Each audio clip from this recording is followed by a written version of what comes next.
أعوذ بالله من الشيطان الرجيم. بسم الله الرحمن الرحيم. السلام عليكم ورحمة الله وبركاته. إن الحمد لله نحمده ونستعينه ونستهديه ونؤمن به ونتوكل عليه ونعوذ بالله من شرور أنفسنا ومن سيئات أعمالنا. من يهده الله فلا مضل له ومن يضلل فلا هادي له. أشهد أن لا إله إلا الله وأشهد أن محمدا عبده ورسوله. اللهم صل وسلم وبارك على سيدنا محمد وعلى آله ومن تبعهم بإحسان إلى يوم الدين. قالوا سبحانك لا علم لنا إلا ما علمتنا إنك أنت العليم الحكيم. ولا حول ولا قوة إلا بالله العلي العظيم. قال الله سبحانه وتعالى في القرآن الكريم بعد أن أعوذ بالله من الشيطان الرجيم: ومن أحسن قولا ممن دعا إلى الله وعمل صالحا وقال إنني من المسلمين. Sadaqallahul azim. Amma ba'd. Muslimin dan muslimat, hadirin dan hadirat, tuan-tuan dan puan-puan, mudah-mudahan dirahmati Allah Subhanahu wa taala. Alhamdulillah,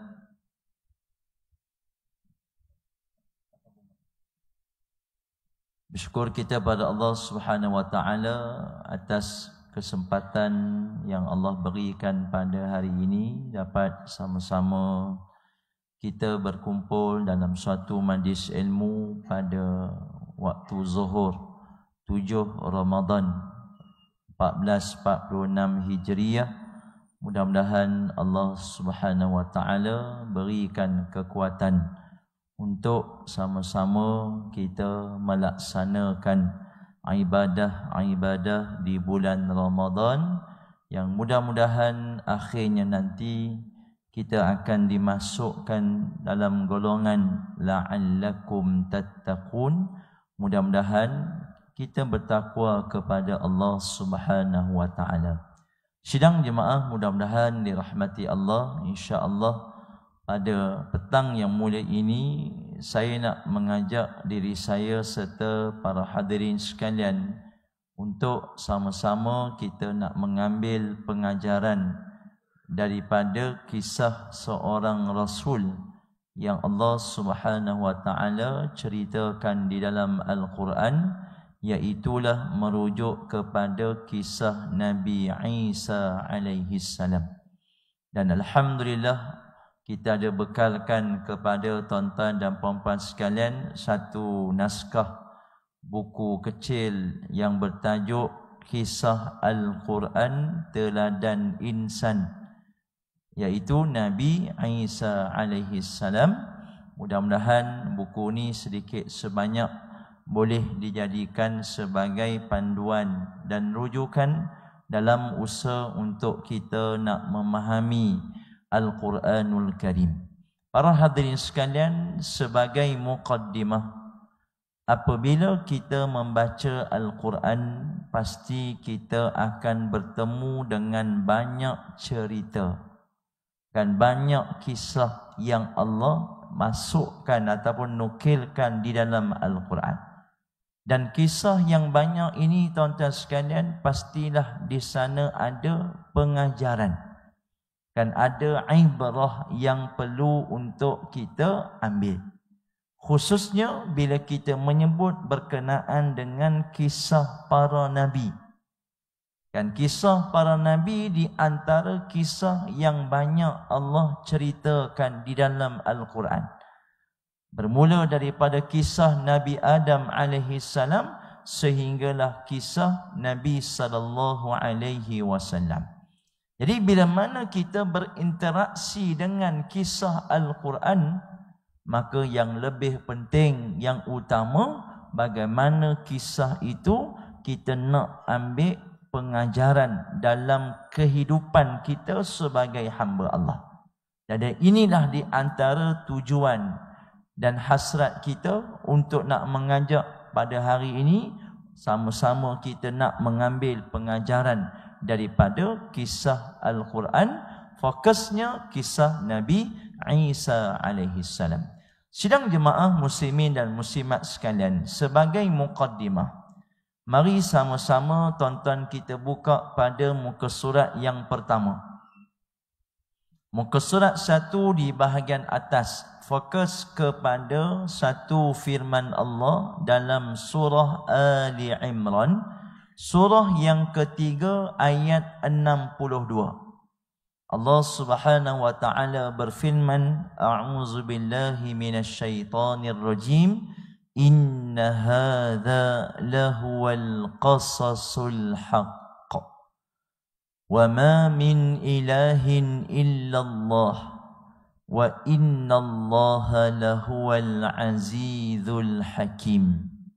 Sadaqallahul azim. Yang bermaksud, sesungguhnya ini adalah kisah yang benar. Tuan-tuan, kalau ada masa, kita boleh buka surah Ali Imran. Surah Ali Imran ayat 62 letak pada juzuk yang ketiga. Sekarang ni kita dah 7 Ramadan. Biasanya kita amalkan sehari 1 juzuk. Jadi lepas dah juzuk 3 ni. Bila kita buka surah Ali Imran, nanti tuan-tuan boleh rujuk bermula ayat 33 sehingga ayat 61. Saya ulang balik, bermula ayat 33 sehingga ayat 61. Kan kalau tuan-tuan ada pen ke, ada pensel ke, boleh buat catatan sikit. Jadi tuan-tuan sekalian, daripada ayat 33 hingga ayat 61, Allah Subhanahu wa taala menyebut berkenaan dengan kisah Ali Imran. Kan kisah keluarga Imran, berkenaan dengan Ali Imran, berkenaan dengan Maryam, berkenaan dengan Nabi Isa. Jadi bila mana Allah Subhanahu wa taala menyebut berkenaan dengan kisah-kisah ini, maka Allah menegaskan pada ayat 62, ini adalah kisah yang benar.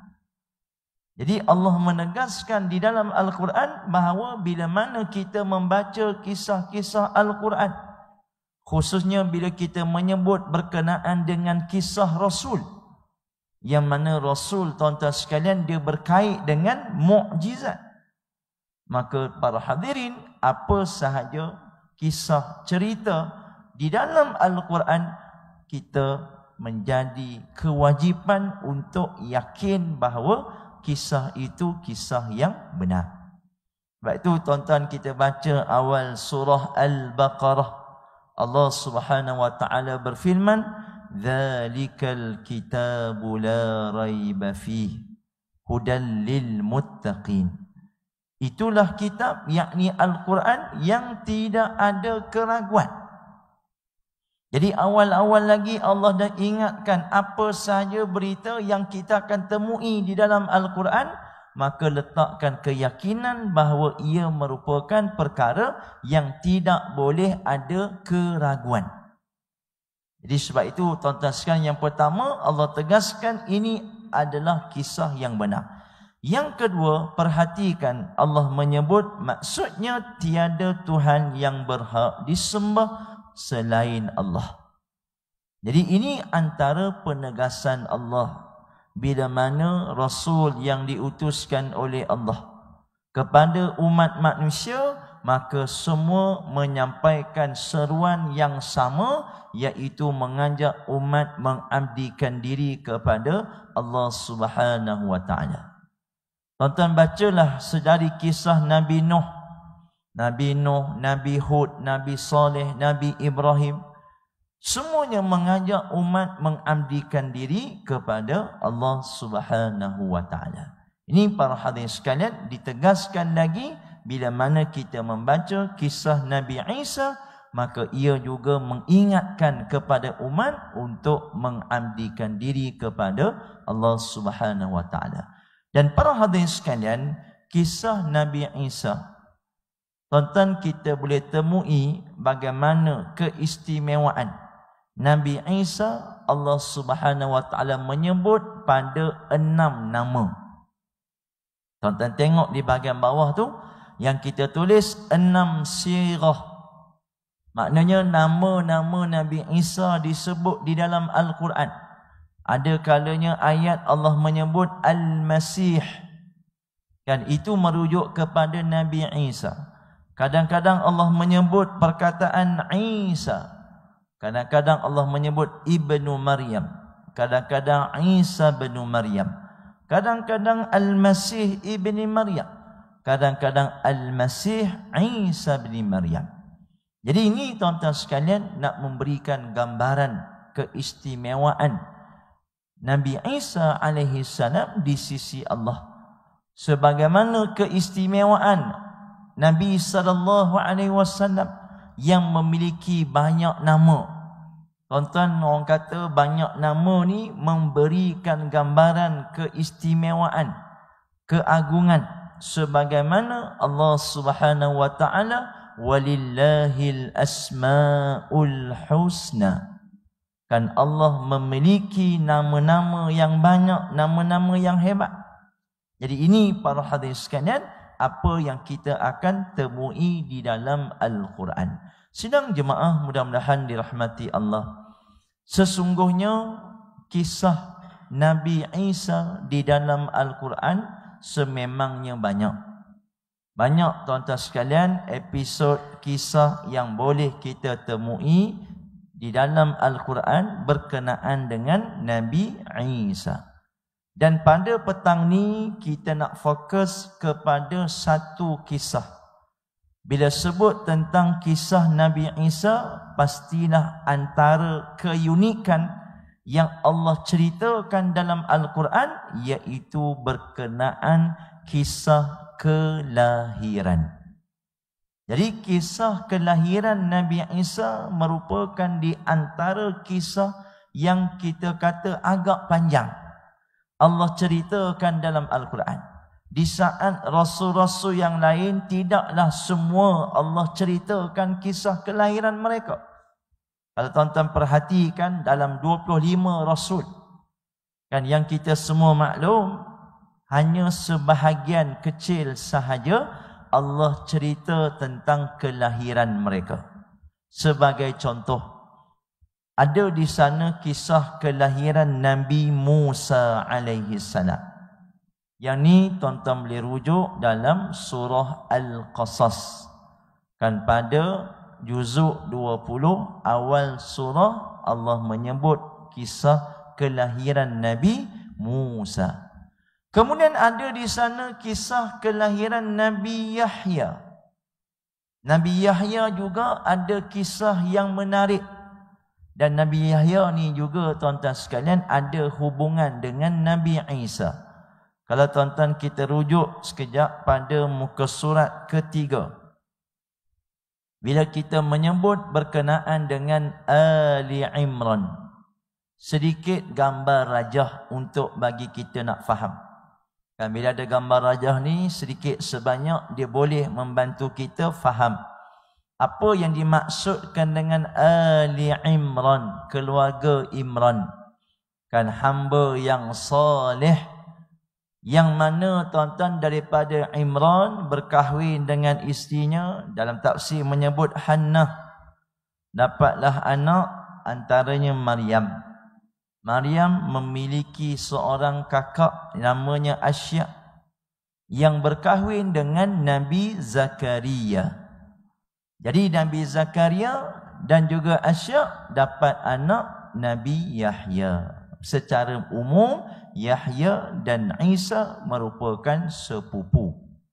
Itu secara ringkas. Cuma apa kita nak sebut para hadirin sekalian tentang kelahiran. Allah juga ada menyebut, tuan-tuan boleh rujuk dalam surah Maryam. Dan tuan-tuan buka surah Maryam juzuk 16, pada awal surah Allah menyebut kisah kelahiran Nabi Yahya. Jadi tuan-tuan sekalian, termasuk kisah kelahiran yang banyak kita akan temui di dalam Al-Quran, iaitu kisah kelahiran Nabi Isa alaihi salam. Dan untuk nak memudahkan kefahaman kita, kita bahagikan kepada 3 fasa. Tuan-tuan boleh rujuk pada muka surat 5, 6 dan 7. Ni kita sebut fasa-fasa kelahiran. Sebelum, semasa dan selepas. Jadi tuan-tuan, kisah yang agak menarik, yang pastinya kita sebut menarik untuk sama-sama kita faham dan ambil pengajaran. Cuma masa kita pada petang ni tak panjang. Jadi kita nak ringkaskan, kita nak fokus kepada muka surat 7. Tuan-tuan rujuk muka surat 7, fasa kelahiran selepas. Sebagaimana yang kita maklumi, kelahiran Nabi Isa ni istimewa. Sebab Nabi Isa binti Maryam. Kan kita biasa bin kepada ayah. Yang ni bin kepada mak. Jadi itu sudah memberikan gambaran keistimewaan yang Allah kurniakan kepada Nabi Isa, memiliki seorang ibu yang sangat-sangat istimewa. Keistimewaan Maryam binti Imran terlalu banyak. Nanti kalau ada masa, tuan-tuan boleh rujuk pada muka surat yang keempat. Kan flashback sikit, muka surat yang keempat tu di antara tajuk berkenaan dengan keistimewaan Maryam binti Imran. Jadi ringkas cerita tuan-tuan, setelah Maryam mengandungkan Nabi Isa, walaupun tidak berkahwin dan tak pernah disentuh oleh lelaki ajnabi. Maka bila dah orang panggil dah mengandung, sampai satu masa Maryam mengambil keputusan untuk memencilkan diri. Kan pergi jauh daripada orang sampai masanya melahirkan anak. Bila dah melahirkan anak selepas bersalin sampai masanya, sebagian ulama taksir menyebut 40 hari. Sebagian berkata seminggu. Wallahu alam. Tapi selepas lahir. Lepas saja lahir tuan-tuan, beberapa hari kemudian Al-Quran menceritakan. Tuan-tuan, kita tengok ayat surah Maryam ayat 27. Allah Subhanahu wa taala berfirman, A'udzu billahi minasyaitonir rajim. فأتت به قومها تحمله قالوا يا مريم لقد جئت شيئا فريا. Kata Allah Subhanahu wa taala, maka Maryam membawa anak itu kepada kaumnya dengan menggendongnya. Bahasa mudahnya tuan-tuan, dah selesai urusan salin, maka Maryam dengan penuh rasa keyakinan dalam diri membawa anak bertemu dengan kaum.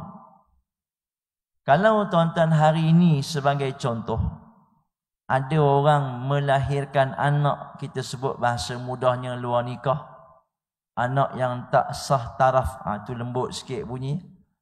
Kalau kasar sikit kita sebut anak zina. Kalau seseorang ibu tu melahirkan anak yang tak sah taraf, yang kita sebut anak yang hasil daripada sumbangan dan sebagainya ni, agak-agak tuan-tuan, lepas dia bersalin dia buat apa? Adakah dia bawa anaknya pergi jumpa mak ayah, pergi jumpa kaum? Ni anakku. Mana ada. Melainkan dia akan pergi lebih jauh. Kalaulah dia memencahkan diri 5 kilo, dia akan pergi jauh lagi sampai mungkin 100 km tak nak bertemu dengan kaum. Tetapi Maryam alaihi salam, kata Allah Subhanahu wa taala, fa'attat bihi qaumaha tahmilu. Perhatikan ayat ini, Allah menyatakan bahawa Maryam pergi bertemu dengan kaum. Sebab apa? Sebab Maryam yakin bahawa beliau berada di pihak yang benar dan tidak ada apa yang perlu ditakutkan. Tidak ada apa yang perlu dibimbangkan kerana beliau yakin bahawa Allah Subhanahu wa taala pasti akan membantunya. Walaupun tuan-tuan berhadapan dengan kita sebut cemuhan, cacian. Dan ini yang Al-Quran rekodkan. Bila mana Maryam bertemu dengan kaumnya, tuan-tuan perhatikan apa yang diucapkan oleh Bani Israel kepada Maryam. Mereka berkata, qalu ya Maryamu laqad ji'ti syai'an fariya. Wahai Maryam, sesungguhnya kamu telah melakukan sesuatu yang amat mungkar. Mana mereka caci, mereka maki. Bukan setakat mereka maki kepada Maryam, bahkan mereka kaitkan pula dengan ahli keluarga. Pada ayat berikutnya mereka berkata, ya ukhta Harun, ma kana abuki imra'a sawin wa ma kanas ummiki baghiya. Dan mereka kata, wahai saudara perempuan Harun, ayahmu sekali-kali bukanlah seorang yang jahat dan ibumu sekali-kali bukanlah seorang penzina. Maknanya tuan-tuan, mereka nak kutuk, mereka nak maki sekali berkait dengan keluarga. Itu tuan-tuan perkara yang biasa. Dan hatta hari ni pun kalau orang buat kejahatan, ni orang tanya anak siapa ni? Kan? Jadi kita kait dengan mak ayah, kait dengan keluarga. Dan tujuan Bani Israel mengaitkan dengan ayah, dengan mak, dengan adik-beradik ni supaya menjatuhkan, kita panggil credibility seorang ataupun keluarga yang soleh pada ketika itu. Bila mana Maryam mendengar cacian, makian kepadanya. Sebelum ni tuan-tuan, nanti tuan-tuan ada masa lapang, tuan-tuan baca kisah semasa kelahiran. Dan maka lepas masa lahir, Maryam pun bernazar untuk tidak berkata-kata, tak bercakap. Kalau tuan-tuan orang kutuk, kalau balas dengan cacian atau balas dengan ucapan, silap-silap orang akan bertambah marah lagi. Jadi apa yang dibuat oleh Maryam, tuan-tuan perhatikan pada baris yang kedua, fa asyarat ilaihi. Al-Quran menyatakan bahawa Maryam menunjukkan isyarat kepada anaknya.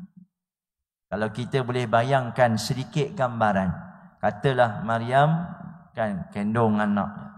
Jadi dah cakap banyak sangat kutuk Maryam ni, maka Maryam bagi isyarat kepada anak dia.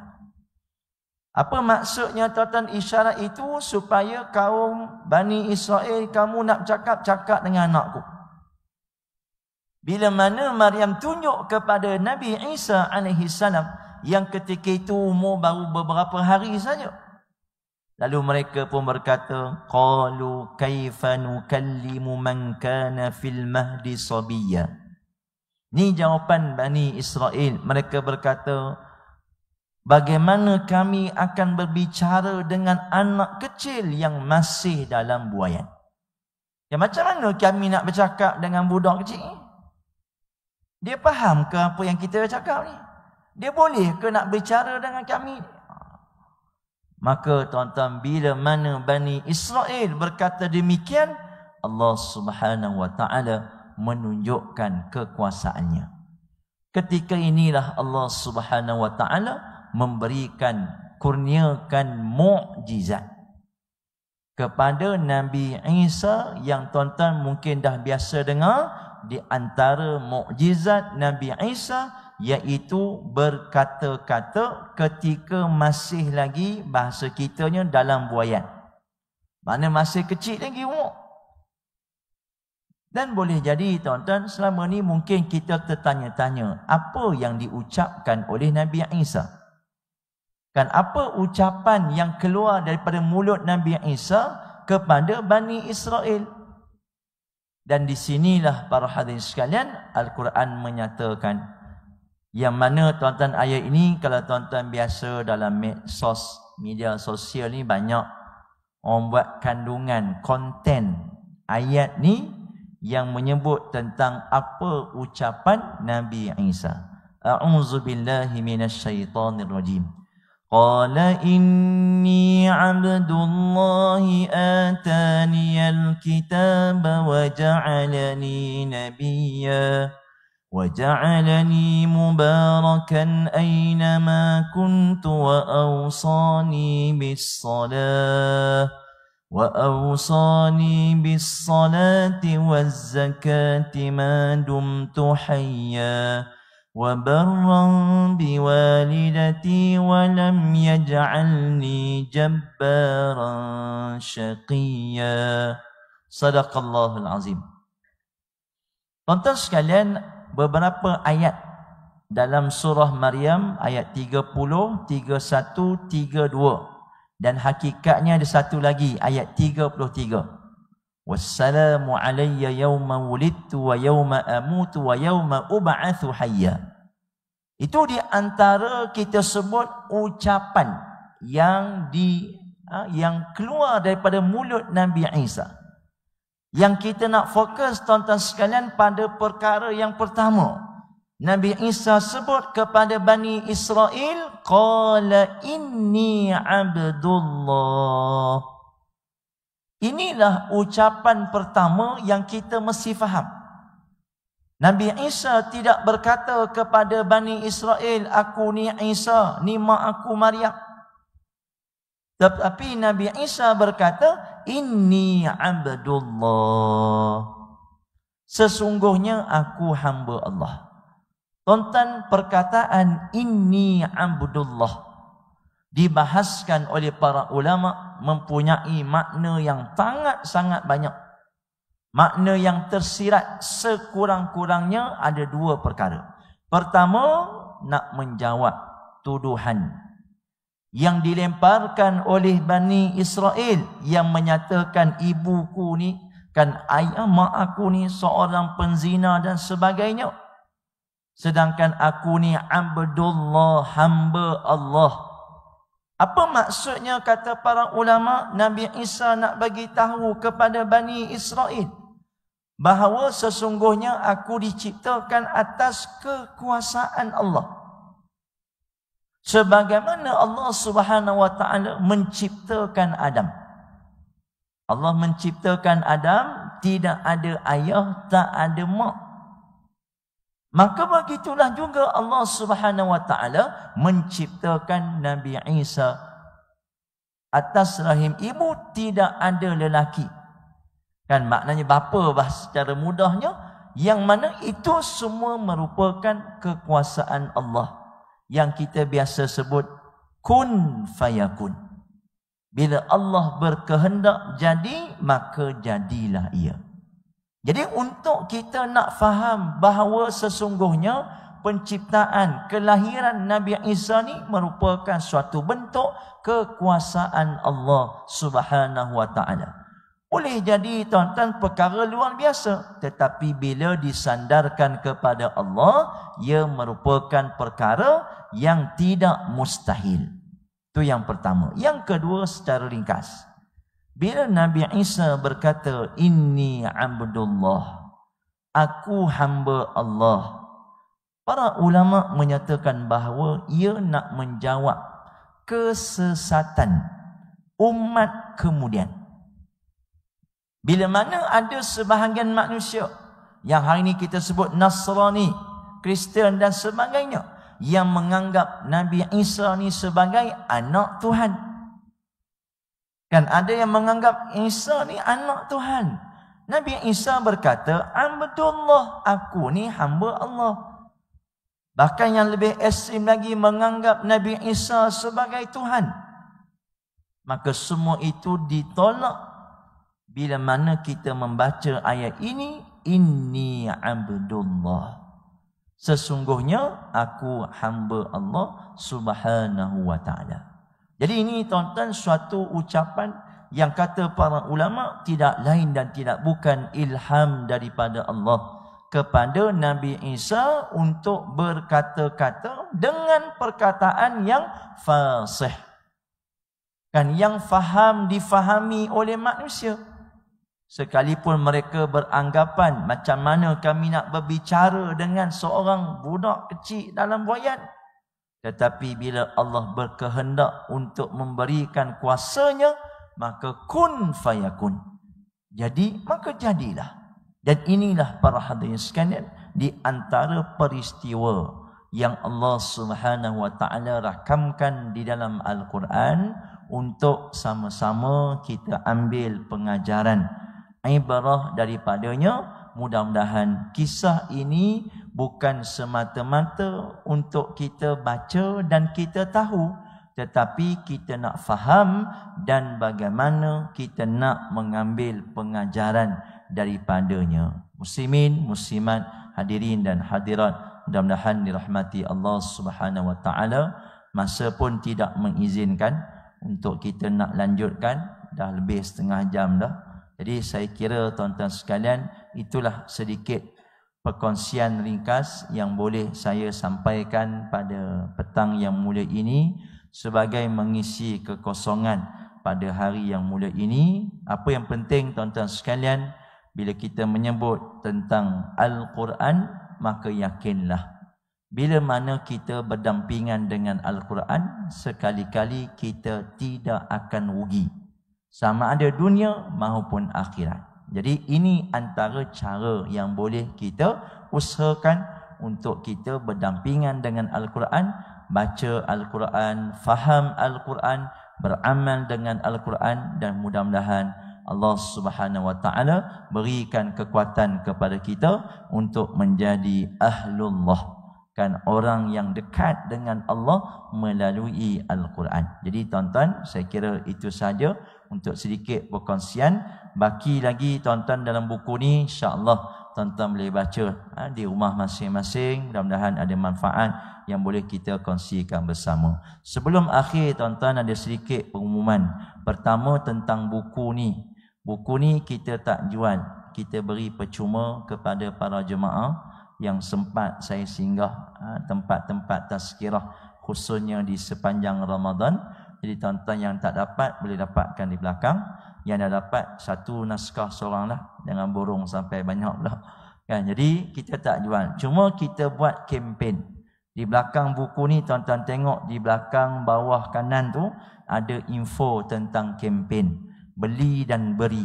Jadi insya-Allah kita dah cetak 10,000 naskah untuk kita edarkan. Jadi dana tu daripada sumbangan orang ramai untuk sama-sama kita berkongsi manfaat, insya-Allah. Yang kedua tuan-tuan sekalian, kesempatan pertemuan kita pada bulan Ramadan ni juga, saya mewakili pihak pengurusan Maktafi Asy-Syabab, alhamdulillah, untuk info pembinaan surau Maktafi Asy-Syabab nak siap.